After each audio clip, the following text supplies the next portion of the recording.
Léo Cinéma, c'est le début d'un produit qui n'est plus un accident, qui n'est plus un produit détourné de son utilisation principale. C'est une caméra de cinéma issue de cette expérience-là.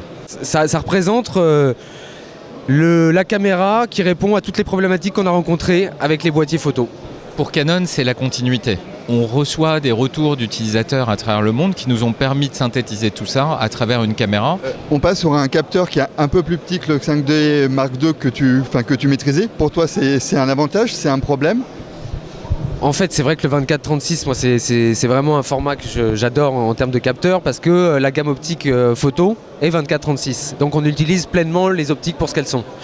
En revanche, j'aime également beaucoup le format Super 35 qu'on peut comparer en taille à celui du 7D, à la PSC donc.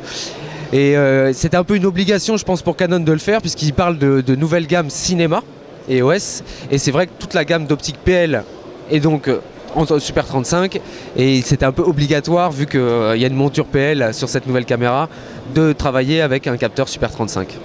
La caméra est à 12 000. 12 000 € aujourd'hui, c'est quoi? C'est le prix d'une caméra DV ou DV cam d'épaule en 4.2.0 25 SD avec un capteur 2 tiers de pouce. C'est moins cher qu'une caméra demi-pouce 4.2.0 35. Là, on parle d'une caméra avec un capteur 4K 8 millions de pixels. Donc on reste sur un format Full HD 1080. Certains attendaient du 4K, aussi de l'enregistrement en RAW. Est-ce que pour toi, c'est des éléments vraiment importants, nécessaires, sur lesquels Canon aurait dû travailler ou pas? C'est vrai que tout le monde bloque sur le fait que ce ne soit pas du 4K. Alors moi, ça me fait beaucoup rigoler. Pour une seule et simple chose, c'est que le 4K sera notre format broadcast, je pense, quand il y aura 2 modèles de caméras qui seront déjà sortis plus tard. Aujourd'hui, est-ce que tu connais une boîte de post-prod où moi je peux monter facilement du 4K? Est-ce que tu connais des postes de télé où je peux lire facilement du 4K? Moi, j'en connais pas.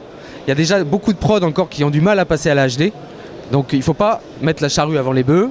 Là, pour l'instant, on est encore un format Full HD broadcast. Je pense que si on commençait à vous proposer une caméra, si Canon proposait une caméra en 4K, le gros souci qu'on va avoir, c'est que ça ne sera pas non plus ce prix-là. On a fait le choix, contrairement à d'autres, de ne pas faire un prix d'appel en parlant d'un corps caméra dont on sait que vous ne pourrez pas l'utiliser parce qu'il n'y a pas de viseur, il n'y a pas de son, il n'y a rien du tout. Nous, ce qu'on vend, c'est quelque chose de tout équipé.